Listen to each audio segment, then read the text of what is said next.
todo lo que antes fue escrito, para nuestra enseñanza fue escrito, para que por la paciencia y el consuelo de las Escrituras tengamos esperanza. Romanos 15:4. Oremos. Padre nuestro, que estás en el cielo, santificado y glorificado sea tu nombre. Gracias, Señor, por la vida y la oportunidad de estudiar tu palabra. Danos tu Santo Espíritu para poner en práctica tus preciosas verdades. Bendice a tu pueblo, bendice a tus hijos y ayúdanos a hacer tu divina voluntad. Te lo rogamos, te lo pedimos y lo confiamos todo en el nombre bendito, santo de tu Hijo, Cristo Jesús. Amén. 15 de noviembre. Hechos capítulos 17 al 19. Pasando por Anfípolis y Apolonia, llegaron a Tesalónica, donde había una sinagoga de los judíos. Y Pablo, como acostumbraba, fue a ellos y por 3 días de reposo discutió con ellos, declarando y exponiendo por medio de las Escrituras que era necesario que el Cristo padeciera y resucitara de los muertos, y que Jesús, a quien yo les anuncio, decía él, es el Cristo. Y algunos de ellos creyeron y se juntaron con Pablo y con Silas, y de los griegos piadosos gran número, y mujeres nobles no pocas. Entonces los judíos que no creían, teniendo celos, tomaron consigo a algunos ociosos, hombres malos, y juntando una turba, alborotaron la ciudad, y asaltando la casa de Jasón, procuraban sacarlos al pueblo. Pero no hallándolos, trajeron a Jasón y a algunos hermanos ante las autoridades de la ciudad, gritando: estos que trastornan el mundo entero también han venido acá, a los cuales Jasón ha recibido, y todos estos contravienen los decretos de César, diciendo que hay otro rey, Jesús. Y alborotaron al pueblo y a las autoridades de la ciudad oyendo estas cosas. Pero obtenida fianza de Jasón y de los demás, lo soltaron. Inmediatamente los hermanos enviaron de noche a Pablo y a Silas hasta Berea, y ellos, habiendo llegado, entraron en la sinagoga de los judíos. Y estos eran más nobles que los que estaban en Tesalónica, pues recibieron la palabra con toda solicitud, escudriñando cada día las Escrituras para ver si estas cosas eran así. Así que creyeron muchos de ellos, y mujeres griegas de distinción, y no pocos hombres. Cuando los judíos de Tesalónica supieron que también en Berea era anunciada la palabra de Dios por Pablo, fueron allá y también alborotaron a las multitudes. Pero inmediatamente los hermanos enviaron a Pablo para que fuera hacia el mar, y Silas y Timoteo se quedaron allí. Y los que se habían encargado de conducir a Pablo le llevaron a Atenas, y habiendo recibido orden para Silas y Timoteo de que vinieran a él lo más pronto que pudieran, salieron. Mientras Pablo los esperaba en Atenas, su espíritu se enardecía viendo la ciudad entregada a la idolatría. Así que discutía en la sinagoga con los judíos impiadosos, y en la plaza cada día con los que concurrían. Y algunos filósofos de los epicúreos y de los estoicos disputaban con él, y unos decían: ¿qué querrá decir este palabrero? Y otros: parece que es predicador de nuevos dioses, porque les predicaba el evangelio de Jesús y de la resurrección. Y tomándole le trajeron al Areópago diciendo: ¿podremos saber qué es esta nueva enseñanza de que hablas? Pues traes a nuestros oídos cosas extrañas. Queremos pues saber qué quiere decir esto. Porque todos los atenienses y los extranjeros residentes allí en ninguna otra cosa se interesaban, sino en decir o en oír algo nuevo. Entonces Pablo, puesto en pie en medio del Areópago, dijo: varones atenienses, en todo observo que son muy religiosos, porque pasando y mirando sus santuarios, hallé también un altar en el cual estaba esta inscripción: al Dios no conocido, al que ustedes adoran pues sin conocerle, es a quien yo les anuncio. El Dios que hizo el mundo y todas las cosas que en él hay, siendo Señor del cielo y de la tierra, no habita en templos hechos por manos humanas, ni es honrado por manos de hombres, como si necesitara de algo, pues él es quien da a todos vida y aliento y todas las cosas.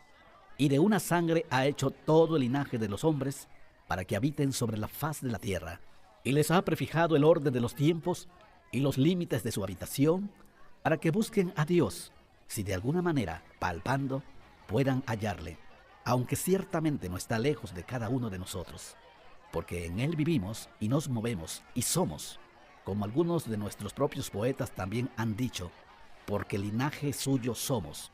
Siendo pues linaje de Dios, no debemos pensar que la divinidad sea semejante a oro, o plata, o piedra, escultura de arte o de imaginación de hombres. Pero Dios, habiendo pasado por alto los tiempos de esta ignorancia, ahora manda a todos los hombres en todo lugar que se arrepientan, por cuanto ha establecido un día en el cual juzgará al mundo con justicia por aquel varón a quien designó, dando fe a todos por haberle levantado de los muertos. Pero cuando oyeron lo de la resurrección de los muertos, unos se burlaban y otros decían: ya te oiremos acerca de esto otra vez. Y así Pablo salió de en medio de ellos, mas algunos creyeron, juntándose con él, entre los cuales estaba Dionisio, el Areopagita, una mujer llamada Damaris, y otros con ellos.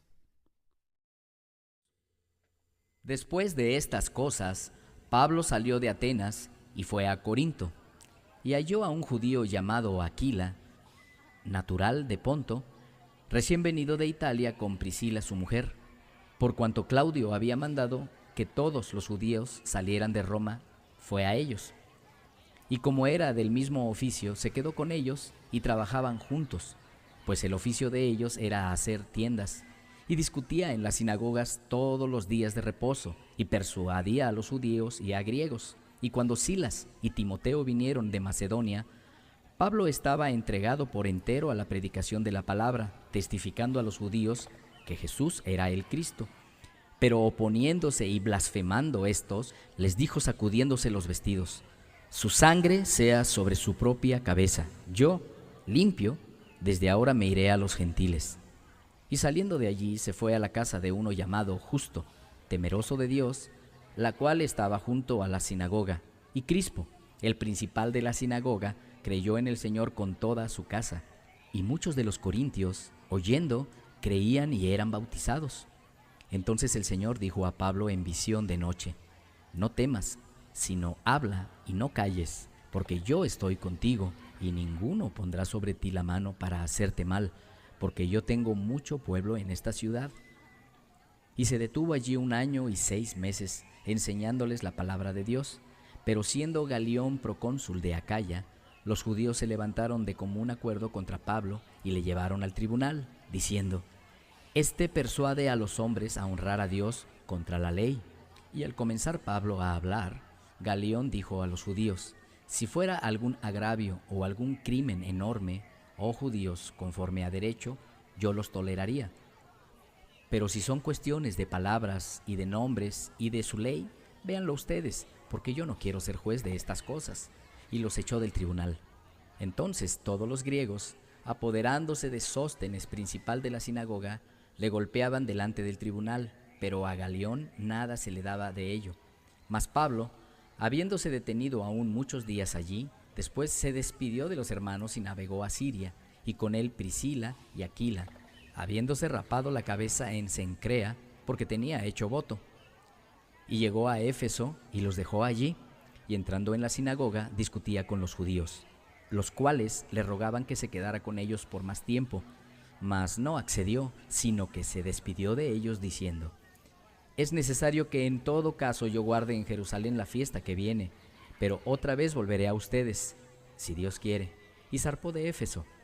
Habiendo arribado a Cesarea, subió para saludar a la iglesia, y luego descendió a Antioquía, y después de estar allí algún tiempo, salió recorriendo por orden la región de Galacia y de Frigia, confirmando a todos los discípulos. Llegó entonces a Éfeso un judío llamado Apolos, natural de Alejandría, varón elocuente, poderoso en las Escrituras. Este había sido instruido en el camino del Señor, y siendo de espíritu fervoroso, hablaba y enseñaba diligentemente lo concerniente al Señor, aunque solamente conocía el bautismo de Juan. Y comenzó a hablar con denuedo en la sinagoga, pero cuando le oyeron Priscila y Aquila, le tomaron aparte y le expusieron más exactamente el camino de Dios. Y queriendo él pasar a Acaya, los hermanos le animaron y escribieron a los discípulos que le recibieran. Y llegado él allá, fue de gran provecho a los que por gracia habían creído, porque con gran vehemencia refutaba públicamente a los judíos, demostrando por las Escrituras que Jesús era el Cristo. Aconteció que entre tanto que Apolos estaba en Corinto, Pablo, después de recorrer las regiones superiores, vino a Éfeso y hallando a ciertos discípulos les dijo: ¿recibieron el Espíritu Santo cuando creyeron? Y ellos le dijeron: ni siquiera hemos oído si hay Espíritu Santo. Entonces dijo: ¿en qué pues fueron bautizados? Ellos dijeron: en el bautismo de Juan. Dijo Pablo: Juan bautizó con bautismo de arrepentimiento, diciendo al pueblo que creyeran en aquel que vendría después de él, esto es, en Jesús el Cristo. Cuando oyeron esto, fueron bautizados en el nombre del Señor Jesús, y habiéndoles impuesto Pablo las manos, vino sobre ellos el Espíritu Santo, y hablaban en lenguas y profetizaban. Eran por todos unos 12 hombres. Y entrando Pablo en la sinagoga, habló con denuedo por espacio de 3 meses, discutiendo y persuadiendo acerca del reino de Dios. Pero endureciéndose algunos y no creyendo, maldiciendo el camino delante de la multitud, se apartó Pablo de ellos y separó a los discípulos, discutiendo cada día en la escuela de uno llamado Tirano. Así continuó por espacio de 2 años, de manera que todos los que habitaban en Asia, judíos y griegos, oyeron la palabra del Señor Jesús. Y hacía Dios milagros extraordinarios por mano de Pablo, de tal manera que aún se llevaban a los enfermos los paños o delantales de su cuerpo, y las enfermedades se iban de ellos, y los espíritus malos salían. Pero algunos de los judíos exorcistas ambulantes intentaron invocar el nombre del Señor Jesús sobre los que tenían espíritus malos, diciendo: los conjuro por Jesús, el que predica Pablo. Había 7 hijos de un tal Esceva, judío, jefe de los sacerdotes, que hacían esto. Pero respondiendo el espíritu malo dijo: a Jesús conozco y sé quién es Pablo, pero ustedes, ¿quiénes son? Y el hombre en quien estaba el espíritu malo, saltando sobre ellos y dominándolos, pudo más que ellos, de tal manera que huyeron de aquella casa desnudos y heridos. Y esto fue notorio a todos los que habitaban en Éfeso, así judíos como griegos, y tuvieron temor todos ellos, y era magnificado el nombre del Señor Jesús. Y muchos de los que habían creído venían confesando y dando cuentas de sus hechos. Asimismo, muchos de los que habían practicado la magia trajeron los libros y los quemaron delante de todos, y hecha la cuenta de su precio, hallaron que era 50,000 piezas de plata. Así crecía y prevalecía poderosamente la palabra del Señor. Pasadas estas cosas, Pablo se propuso en espíritu ir a Jerusalén, después de recorrer Macedonia y Acaya, diciendo: después que haya estado allí, me será necesario ver también a Roma. Y enviando a Macedonia a 2 de los que le ayudaban, Timoteo y Erasto, él se quedó por algún tiempo en Asia. Hubo por aquel tiempo un disturbio no pequeño acerca del camino, porque un platero llamado Demetrio, que hacía de plata templecillos de Diana, daba no poca ganancia a los artífices, a los cuales, reunidos con los obreros del mismo oficio, dijo: varones, saben que de este oficio obtenemos nuestra riqueza. Pero ven y oyen que este Pablo, no solamente en Éfeso, sino en casi toda Asia, ha apartado a muchas gentes con persuasión, diciendo que no son dioses los que se hacen con las manos. Y no solamente hay peligro de que este nuestro negocio venga a desacreditarse, sino también que el templo de la gran diosa Diana sea estimado en nada, y comience a ser destruida la majestad de aquella a quien venera toda Asia y el mundo entero. Cuando oyeron estas cosas se llenaron de ira y gritaron diciendo: grande es Diana de los Efesios. Y la ciudad se llenó de confusión, y a una se lanzaron al teatro, arrebatando a Gayo y a Aristarco, macedonios compañeros de Pablo. Y queriendo Pablo salir al pueblo, los discípulos no le dejaron. También algunas de las autoridades de Asia, que eran sus amigos, le enviaron recado rogándole que no se presentara en el teatro. Unos pues gritaban una cosa y otros otra, porque la concurrencia estaba confusa, y los más no sabían por qué se habían reunido, y sacaron de entre la multitud a Alejandro, empujándole los judíos. Entonces Alejandro, pedido silencio con la mano, quería hablar en su defensa ante el pueblo. Pero cuando le conocieron que era judío, todos a una voz gritaron casi por 2 horas: grande es Diana de los Efesios. Entonces el escribano, cuando había apaciguado a la multitud, dijo: varones efesios, ¿y quién es el hombre que no sabe que la ciudad de los Efesios es guardiana del templo de la gran diosa Diana y de la imagen venida de Júpiter? Puesto que esto no puede contradecirse, es necesario que se apacigüen y que nada hagan precipitadamente, porque han traído a estos hombres sin ser sacrílegos ni blasfemadores de su diosa. Que si Demetrio y los artífices que están con él tienen pleito contra alguno, audiencias se conceden y procónsules hay, acúsense los unos a los otros. Y si demandan alguna otra cosa, en legítima asamblea se puede decidir, porque peligro hay de que seamos acusados de sedición por esto de hoy, no habiendo ninguna causa por la cual podamos dar razón de este concurso. Y habiendo dicho esto, despidió la asamblea. Amén. Dale me gusta, suscríbete y activa las notificaciones.